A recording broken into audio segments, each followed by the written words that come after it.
පත්‍ය ඇති අතර ලෙන්ඩින් හදනකු බරපතල තුවාල ලැබෙනවා. විරුද්ධ පක්ෂයේ නායකයා අපේ ගෙදර හාමිනේ මා සමග අමනාපීම නිසා මුළු කුස්සිය ප්‍රදේශයේම ඇඳිරි නීතිය ක්‍රියාත්මක කළා. ඇඳිරි නීතිය කඩකල මීයන් තිදෙනෙකු උම්බලකට පසුම්බිය පැහැරගෙන යද්දී මුර සංචාරක නිලධාරී බල්ලා මාතා විසින් අත්අඩංගුවට ගැනීමට දැක්කදී මාරුමුවටපත් වුණා.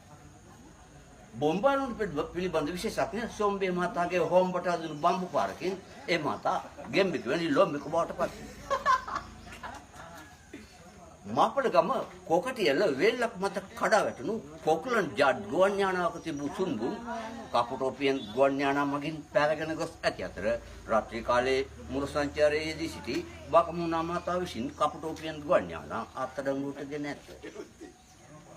කොරියානු දේශ සීමාවසලදී අත්අඩංගුවට ගත් පුද්ගලයෙක් ළඟදී ශ්‍රී ලංකාවේ නිෂ්පාදිත URBD 4ක් සහ සිගරට් භාගයක්ද පරණ බ්ලේඩ් තලයක්ද චීනයේ නිෂ්පාදිත ගිනි පෙට්ටියක්ද සොයාගෙන ඇති අතර එම පුද්ගලයා හැඳ සිටි සරම කඩා දමා සිය අත්අඩංගුවෙන් පලා ගොස් ඇති අතර සරමේ තිබූ විෂ බීජ නිසා හමුදා බටෙන් සිව් දිනක රෝගාතුර සිටි.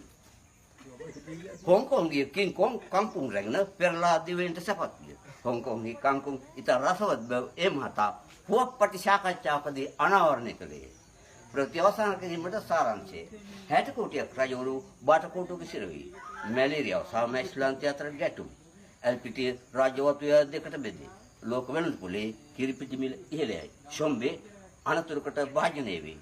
කිංකොන් පෙරලා දිවලට සැපත් වේ. LPT රාජ්‍යවත්වය දෙල්තා සහ රබර් යන වතු දෙකට පරිවර්තනය විය. මෙම කොටස් යථා කාලයේදී උතුරු LPT දකුණු LPT වටවල ප්ලාන්ටේෂන් යන නම් දෙකට විශ්වාස කෙරේ. ප්‍රවෘත්ති සමාප්තයි. ඊළඟට අවමංගල දැන්වි. අභාවයේ කොග්ගල වෙවිසු කල්පොල්ලියා මහතා හුංගා වැලිගොව්වා තෙලියා යනාදීන්ගේ දාබර පියාණන්ගු ආන්දා අංකුට්ටා කණයා යනාදීන්ගේ මාමණ්ඩි වූද ඉස්සා දණ්ඩියා තල්පොස්සා යනාදීන්ගේ බාප්පා වූද කොග්ගල වැවිසු කල්පොල්ලියා මහතා අභාව ප්‍රාප්ත වූයෙන් ඒ පිළිබඳ අවසාන කටයුතු කුස්සියේ ඇතුළුගොඩ ප්‍රදේශයේදී සිදු කරන බව සියලු ඥාති මිත්‍රයන්ට කනගාටු දෙන්නා මල්වඩන් සහ උපකරණ අවශ්‍යයි. අද රාත්‍රී ඇඳිරි නීතිය ක්‍රියාත්මක වන ප්‍රදේශ මෙසේ කෙස්වටුවාගන නාරායන්පිට ඇලියගොඩ නාගොඩ කඳාන කටාන ඩිකවරිට බෙල්ලමිල තංගල්ල භගවන්තලාව පූගොඩ ඇල්පිටිය උඩුගම යටියන දමුල්ල කලවාන පිටපැද්දර නාකියාදෙනි දිවුල පිටිය යන ප්‍රදේශවල ඇඳිරි